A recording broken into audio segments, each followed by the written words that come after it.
Before we dive into today's intense story, a quick reminder. Over 90% of our viewers watch our videos but aren't subscribed. If you enjoy content like this, take a second to hit that subscribe button and turn on notifications so you never miss an update. And if you find this story gripping, don't forget to like the video. It really helps us out. I don't even know where to begin. I guess when your whole life gets turned upside down, the beginning starts to blur. I was married for 12 years to a man I thought I knew.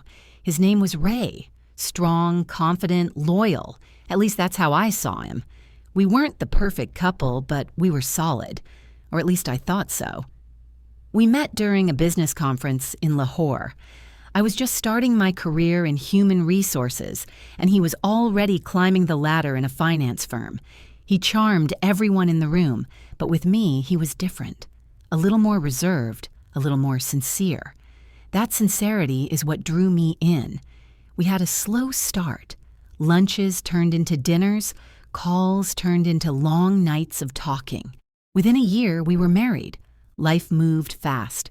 We bought a small house, nothing fancy, just enough to call our own. I remember decorating the living room together, arguing over curtain colors, laughing like two fools in love. He had this way of making even the most boring moments feel special. For years, I believed we were growing together. We supported each other's careers. We traveled. We hosted dinners with friends. We even tried for a child, though fate never gave us that blessing. Maybe that was the crack that started it all. The quiet grief of a childless home. We never said it out loud, but I think it haunted us both. I buried myself in work. He took more out-of-town assignments. It was subtle at first. Him coming home late, him checking his phone more than usual, the small lies that are easy to overlook when you love someone. I remember the exact moment I started doubting. It was a Sunday afternoon. I was folding laundry and his phone buzzed on the table. Normally, I wouldn't look. We had trust. But something told me to check. It was a message from someone saved as K. Just a single word, missing you. 3 syllables that shattered my world. I wish I could say I confronted him right away, but I didn't. I froze. I put the phone back like nothing happened and carried on with my day. I kept smiling, kept making dinner, kept laughing at his jokes. But something inside me had shifted. I was now playing a role, a woman pretending she still had a husband. Over the next few weeks, I started noticing more. He guarded his phone like it was a newborn. He took calls in the car, went on last-minute work trips. I started checking his shirts for perfume, his wallet for receipts, his lies for cracks, and soon I had enough pieces to form a picture. Her name was Khadija. She worked in a nearby advertising agency, younger than me, pretty in that effortless way. They had met at a networking event. I found out everything. Through social media, mutual friends, even her LinkedIn. I became obsessed, like a detective solving her own murder, because that's what it felt like someone had killed the life I knew and left me standing in its ashes. I confronted him on a Tuesday night, calmly. I sat him down and asked, "Who is she?" He didn't even try to lie. That was the worst part. He just looked away and said, "I'm sorry, I didn't mean for it to happen." That line, didn't mean for it to happen, like it was some accident, like she tripped and fell into his arms. I didn't scream. I didn't cry. I just nodded, stood up, and walked away. For the next few days, he slept on the couch. We didn't talk. The silence was heavier than any argument. Then, one evening, he told me he wanted to work things out, that it was a mistake, and he was willing to cut her off. He even blocked her in front of me. He made tea. He tried to hold my hand, and I let him. Not because I forgave him, but because I had already made up my mind. I was going to make him regret it. But not with shouting, not with chaos. I would take my time, because revenge, when served cold, is far more satisfying. First, I played the part. I acted like I was healing, like I was slowly forgiving. I asked him to go to couples counseling. He agreed. I started dressing better, wearing the perfume he used to love. He began noticing me again, thinking maybe things were returning to normal, but they weren't. I had already started laying the groundwork. I contacted my cousin Allie, who worked in a private investigations firm. I told him everything and asked for help. At first, he hesitated, saying he didn't want to get involved. But after seeing the dead look in my eyes, he agreed. Over the next few weeks, Allie followed Ray, took pictures, tracked locations, logged times. It turned out Ray never really cut her off. They had just gotten better at hiding. Different restaurants, fake names on contacts, even secret emails. But nothing escapes a determined woman and a camera lens. Now I had proof, but I didn't want to divorce him yet. I wanted him to suffer emotionally, financially, socially. So I smiled more. I kissed his cheek in public. I played the doting wife. And behind the scenes, I started transferring assets. I moved half our savings into an account only I could access. I forged his signature on some property documents, thanks to an old friend who owed me a favor. I even started documenting every abusive or dishonest moment for legal protection. Then came the next phase. I started planting seeds of doubt at his workplace. Anonymous emails, anonymous tips to HR. Things vague enough to avoid suspicion, but specific enough to raise eyebrows. He started coming home stressed, frustrated. "Someone's trying to sabotage me," he'd say. I'd hold his hand and say, "Maybe it's just paranoia." I even invited Khadijah to one of our public events, a fundraiser I knew she'd be attending. I wore a red dress, the kind that turns heads. I made sure to hold Ray's arm tightly all night, kissing his cheek, making small jokes. I saw her watching us, confused, maybe even a little angry. I loved it. She approached me during the event, quietly, privately. "Why are you pretending like nothing happened?" she asked. I smiled. "Because nothing did happen. You were just a brief distraction. He always comes back home." She stormed off. Ray never found out about the conversation, but the next day I saw her post something cryptic on social media. Sometimes the one who smiles the most is hurting the least, and that was the beginning of her unraveling. Ray, meanwhile, started losing focus at work. His projects failed. He was reprimanded. And the cherry on top? A discreet complaint was filed against him, anonymous, of course, accusing him of inappropriate behavior with a junior. No proof, just enough noise to stain his record. It was just one more thing to make him spiral. He started drinking more, arguing more. But I stayed calm, always calm, because my revenge wasn't just about hurting him. It was about watching him destroy himself, one bad decision at a time. And as he crumbled, I began to rise, quietly, gracefully, but with purpose. I never knew how strong I could be until I had no other choice. There's something about betrayal that either breaks you or rebuilds you from the ashes. In my case, it did both. The woman I used to be, the wife who cried silently in bed, who questioned her own worth, who blamed herself for another's betrayal, she was gone. What remained was someone sharper, smarter, and more dangerous. After the fundraiser, things escalated quickly. Khadijah must have sensed the shift. I could feel her pulling away from Ray, especially when he started turning bitter. He didn't handle stress well, and with every new issue at work, he grew more irritable at home. But I never raised my voice. I became his calm, his comfort, his illusion of peace, and it made him rely on me more than ever. That was my secret weapon. He trusted me while I plotted his downfall. One morning, he was pacing in the kitchen, frustrated over an unexpected audit at his company. He snapped at me for buying the wrong brand of coffee. The old me would have been hurt. The new me just smiled and said, "I'll pick up the right one today, love." That same afternoon, I sent a package anonymously to his company's HR. Photocopies of suspicious transactions linked to one of his team members, but cleverly traced back to Ray's account. It was just enough to open an internal inquiry, nothing criminal yet. At night, he clung to me like a lifeline, and I held him back, whispering, "We'll get through this." He never saw the knife in my words. Every "we" was a lie. I was already miles ahead of him. Around this time, I reconnected with someone from my past, Ayan.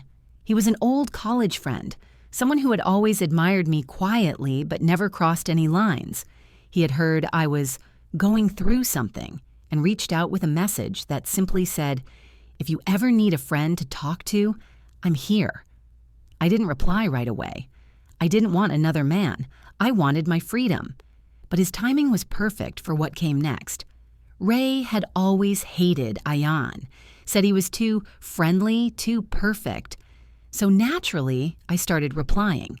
At first, just as friends, catching up, laughing about old memories.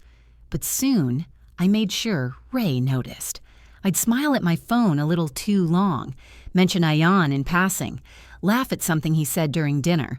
It didn't take long for Ray's jealousy to kick in. He started asking questions. "Are you talking to him again?" "Just a friend, Ray. Don't be insecure." That line cut him deep. He hated being told he was insecure. Over the next few weeks, I let Ray stew in his own doubts while I fed his paranoia carefully. I'd stay out a little later after work.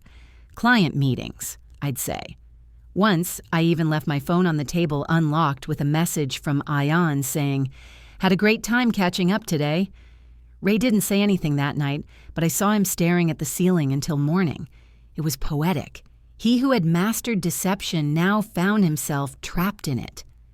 Meanwhile, I continued gathering evidence.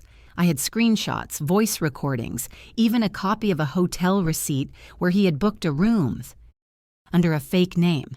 I created a secure folder, labeled innocently as old taxes, and backed it all up. That folder would become my insurance policy, but I didn't want just evidence. I wanted impact. So I began working with a lawyer. Quietly. A woman named Fariha, known for handling high-profile divorce cases. I told her everything. She was impressed by how organized I was. "Most women come in here crying," she said. "You walked in with a war plan." I told her I wasn't ready to file yet. I needed more time. She nodded. "When you're ready, he won't know what hit him." That was the plan. One day, while Ray was at work, I visited Khadijah's office. I didn't go in. I waited outside, watched her exit, and followed her to her car. When she noticed me, her face went pale. "What do you want now?" she asked, already defensive. I handed her a brown envelope. "These are photos of him with another woman. Just thought you'd like to know he's not as exclusive as he says." She opened it slowly. Inside were doctored photos. Ray sitting too close to a female colleague, Ray laughing with a waitress, Ray walking near another woman. Nothing romantic, just ambiguous enough to feed suspicion. She looked up at me with disbelief. "You made these up." "Did I?" I said calmly. "He made things up too. Enjoy wondering." I walked away without waiting for a response. Days later, I saw on her social media she had unfollowed Ray and deleted every photo of them together. Mission accomplished. At home, Ray was unraveling. His company had placed him under review. Khadijah had cut contact. And I remained the supportive wife. I made him tea. I sat through his rants. I whispered reassurances like poisoned honey. And every day, I became less of a wife and more of an executioner. Then came the breaking point. One evening, Ray came home drunk, angry. His job had suspended him for 30 days pending a full investigation. He accused me of sabotaging him, said someone was targeting him. "It's you, isn't it?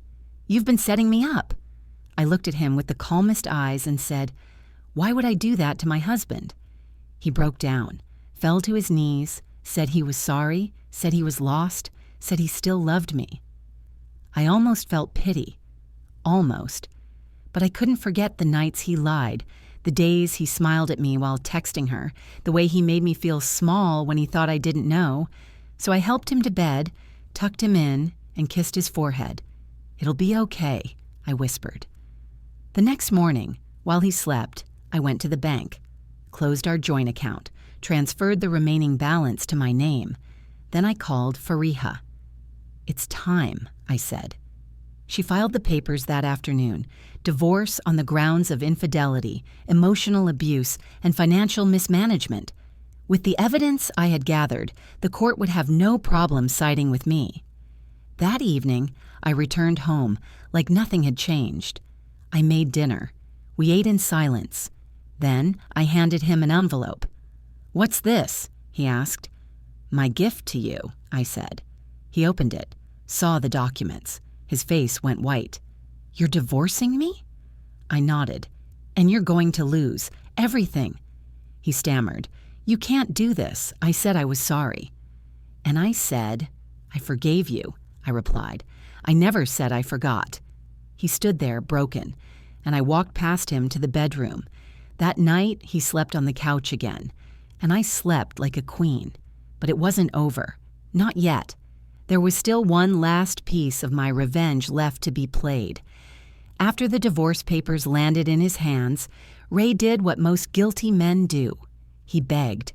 For days, he paced the house like a caged animal, muttering excuses, rehashing old memories like they could magically repair what he broke. One night, he even pulled out our wedding album, sat there flipping through it like a child looking for a time machine. "We were happy," he kept saying. "We had something real." Yes, we did, but he had destroyed it with lies. I had no tears left.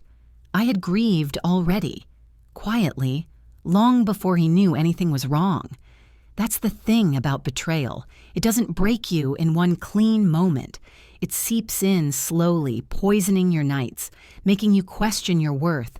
But once you rise from it, no apology can reach you. Ray didn't want the divorce, not because he loved me, but because he feared losing his status, the respect, the house, the narrative. In our society, men rarely suffer publicly. They like to pretend. But I wasn't going to let him pretend anymore. The legal battle moved fast. Fariha was a hurricane in a blazer. She presented the screenshots, the timelines, the receipts, the voice notes, the witness statements. Ray tried to counter with charm and manipulation. But in front of a judge, charm has no weight when evidence speaks. The court froze our joint assets, but I had already moved most of the important funds. He had no idea how deep my preparation ran. I had documented every detail of his neglect. I had receipts of every lie. When the judge reviewed the material, he didn't even look at Ray. He just asked me calmly, "Do you wish to proceed?" I said, "Yes," without delay. The final ruling awarded me the house, a significant portion of his savings, and even a clause preventing him from contacting me directly without legal mediation. Ray left the courtroom a ghost of the man he used to be. And I walked out with my head held higher than I thought possible. But there was still one last piece to place. You see, in the middle of our marriage, Ray had invested in a boutique startup. He had used my name and signature for some of the legal documentation, without telling me, of course. He thought it was harmless. Back then, I didn't even notice. But once I discovered it, I took control. After the divorce was finalized, I reached out to the startup board and showed them the paperwork. Legally, I owned 49% of the company. Ray had handed it to me unknowingly years ago. And now, as his world burned, I showed up at the board meeting, calm and confident, and announced my decision to sell my shares to a competitor. Ray found out 3 days later when the company's valuation crashed. He came to my doorstep that night, uninvited, soaking wet from the rain, eyes red with desperation. "You ruined me," he said. I looked at him, steady and unbothered. "No," I said. "You ruined yourself. I just made sure the world saw it." He begged, pleaded, asked for forgiveness, said he had changed, said he'd learned his lesson. I gave him a long look, then said the one thing he never expected. "I forgive you." He blinked. "What?" "I forgive you, Ray. Not for you, but for me. I don't want to carry your mistakes any longer. I release them, and I release you." And then I closed the door. I thought I'd feel joy in that moment, triumph. But what I felt was something deeper. Peace. That was the final piece of my revenge. Not destroying him, but healing myself. Fully. Completely. In the weeks that followed, I moved forward. I redecorated the house. Not because I needed a fresh coat of paint, but because I wanted a fresh story. One that didn't include Ray's shadow. I quit my job, started consulting, and even launched a support circle for women going through betrayal. I named it The Unseen Scars. Our first session had 4 women. By the 3rd month, we were 23. Stories poured in. Stories like mine, stories worse than mine, and stories that hadn't yet ended. We held hands, shared tea, and rebuilt each other brick by brick. As for Ray, he disappeared from public life. Word spread fast in his industry. Employers talk, friends whispered. His charm didn't work anymore. The truth followed him like a shadow he couldn't outrun. Last I heard, he was working freelance, trying to rebuild what he lost. I wish him no harm, but I also wish him no peace, because peace is earned, not stolen. And Khadijah? She tried reaching out once, sent me a long message apologizing. She said she didn't know Ray was married at first, and when she found out, she was already in too deep. I read her message. I didn't reply, not because I hated her, but because I had nothing left to say. There's a strange kind of freedom that comes after losing everything you thought you needed. I had spent so long defining myself as a wife, a partner, a woman standing behind a man, but now I was just me, and it was enough. I don't tell this story to glorify revenge. I tell it to remind every woman watching, listening, reading. You don't have to scream to be strong. You don't have to break things to break free. Sometimes, the quietest battles are the most powerful.